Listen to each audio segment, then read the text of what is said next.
अस्सलाम वालेकुम दोस्तों। आज हम आपसे बात करेंगे सुकड़े की बीमारी में ये होता क्या है और ये परिंदों को कैसे हो जाती है। आज हम इस बारे में भी डिस्कस करेंगे और आपको ये भी बताएंगे कि इसका इलाज क्या है। सबसे पहले तो आप ये जहन में रखें, अगर आपके बर्ड्स को सुकड़ा हो गया है तो आपको कैसे पता चलेगा। मिसाल के तौर पे आप अपने बर्ड्स को जब दाना देने जाते हैं तो अपने बर्ड्स को ऑब्ज़र्व करें कि वो कर क्या रहा है, उसकी मूवमेंट कैसी है। अगर आपको उसमें दिख रहा है कि वो बर्ड एक जगह पे बैठा हुआ है सुस्त होके, तो उसको देखें कि इसमें क्या वजह है कि ये जो है ना सुस्त होके बैठा हुआ है। इसकी आँख ख़राब है या तो इसके पैर में चोट लगी है। आप ऑब्ज़र्व करेंगे तो आपको पता चलेगा। अगर आप गौर से देखेंगे तो वो बर्ड अलग से दुबला हो रहा होगा और उसकी सीने की हड्डी बाहर नज़र आ रही होगी। अगर आपको नहीं पता चलता, अगर आपको इसकी समझ नहीं है कि आपके बर्ड्स को क्यों ऐसा हो रहा है और क्या बीमारी हुई है, क्यों ये सुस्त होकर बैठा हुआ है, तो आप अपने बर्ड्स को हाथ में पकड़ के चेक करें फिज़िकली कि उसको कहीं बुखार तो नहीं है, उसको कहीं चोट तो नहीं लगी, या आपस में लड़ते वक्त भी एक दूसरे को ज़ख्मी कर देते हैं। कॉकटेल में तो ऐसा बहुत कम होता है, लेकिन फिर भी आप अपने बर्ड्स को फ़ौरन चेक किया करें कि ये क्यों एक जगह सुस्त होकर बैठा हुआ है। जब आप चेक करेंगे तो आपको पता चल जाएगा कि आपके बर्ड्स में क्या परेशानी है। अगर आपका बर्ड्स में सूखे की प्रॉब्लम आ गई है, मतलब उसके सीने का गोश्त गायब हो गया है और सीने से हड्डी निकल आई है, तो उस सूरत में आप सबसे पहले उसको हैंड फीड पे ले लेंगे, क्योंकि ये बर्ड्स ऐसा होता है कि आपको पता भी नहीं चलेगा और ये इसमें एक्सपायर हो जाता है। अगर ये खाता भी है तो आपको ऐसा लगेगा कि ये खा रहा है, लेकिन ये खाना छोड़ देते हैं। मिसाल के तौर पे जब आप दाना देते हैं तो अगर वो खाने पे सिर्फ जाके बैठ रहा है तो आप समझेंगे कि वो खाना खा रहा है, लेकिन वो खाता नहीं है।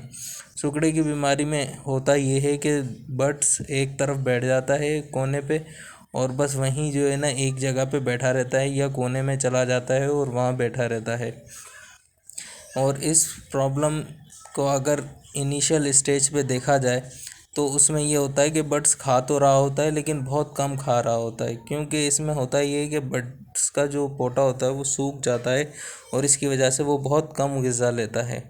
अगर आपको ऐसा अपने बर्ड्स में पता चले तो फौरी तौर पे उसको पकड़ के सबसे पहले तो हैंड फीड देना शुरू कर दें। सुकड़ी की बीमारी में सबसे पहले ये चीज़ होती है कि परिंदा कमज़ोर होना शुरू होता है। अगर आपके बर्ड्स में इतनी ही ताकत नहीं कि आप के पकड़ने पे वो काट सके, तो आप समझ जाएं कि आपका बर्ड्स बिल्कुल लास्ट स्टेज पे है, उसके अंदर बिल्कुल भी ताकत नहीं बची है। अगर इस स्टेज में आपका बर्ड्स पहुंच गया है तो आपको उसके लिए मेडिसिन देना लाजमी हो जाएगी। अगर ऐसा नहीं है, आपका बर्ड्स थोड़ा बहुत इधर उधर जैसे कि भाग रहा है और आपको थोड़ा बहुत काटने की ताकत रखता है लेकिन उसकी सीप निकल आई है, तो आप उसको फौरी तौर पे हैंड फीड पे ले लें और उसको कम से कम दिन में 2 दफ़ा हैंड फीड कराएं। हैंड फीड का तरीका आप देख रहे हैं, उल्टी साइड पे हमेशा इंजेक्शन की नाली डालें ताकि वो नाली जो है वो सीधे उसके पोटे तक पहुंच जाए और वहाँ फीड अच्छी तरीके से आप आसानी से पहुंचा सकें। आप देख सकते हैं कि हम किस तरीके से अपने बर्ड्स को फीड करा रहे हैं, और फीड कराते वक्त अगर आप उसमें मेडिसन ऐड करना चाहते हैं तो कर दें, लेकिन हम जो है अपने बर्ड्स को ज़्यादा मेडिसन नहीं इस्तेमाल कराते बल्कि नेचुरली तरीके से ठीक करने की कोशिश करते हैं। जैसे कि हमने फीड में क्या मिला है आज हम उसके बारे में आपको बताएंगे और इसके रिज़ल्ट से भी आगाह करेंगे।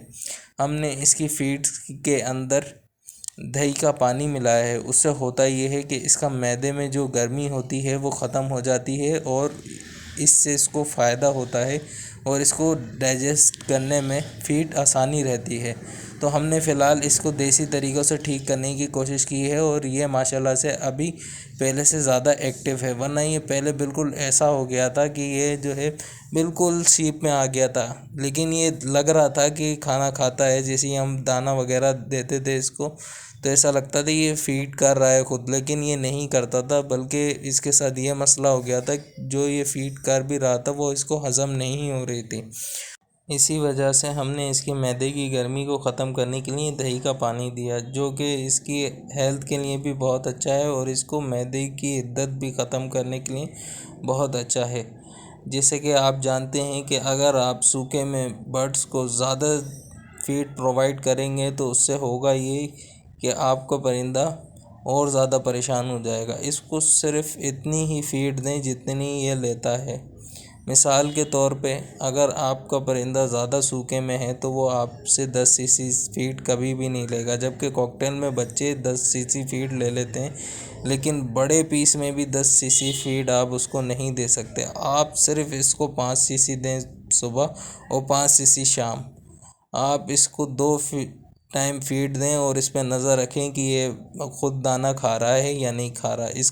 इसका पोटा बिल्कुल फील ना करें कहीं इसको सांस लेने में परेशानी हो। और दूसरी वजह ये है कि ये जब सूखे में आता है, सूखे की बीमारी में, तो इसका पोटा वैसे ही सिकुड़ जाता है। तो सिर्फ इसको इतनी फीड दें जितनी ये हज़म कर सके और इसकी सेहत के लिए अच्छी रहे। मिसाल के तौर पे हम बच्चों को तो 10 सीसी तक दे देते हैं, इसके बड़े होते हुए बच्चों तक को, लेकिन अडल्ट कॉकटेल को भी हम अगर वो सीप में आया हुआ है तो 10 सीसी नहीं देंगे, बल्कि सिर्फ 5 सीसी देंगे, ताकि ये उस फीड को हज़म भी कर ले और इसको कोई परेशानी भी ना हो। और ख़ास तौर पे इस चीज़ की एहतियात करें कि फ़ीड जो है आराम आराम से इंजेक्शन से इसके पोटे में जाए। उसकी वजह ये है कि अगर हम तेज़ी से ऐसा करेंगे तो इसका पोटा भी डैमेज हो सकता है और इसको तकलीफ़ भी हो सकती है।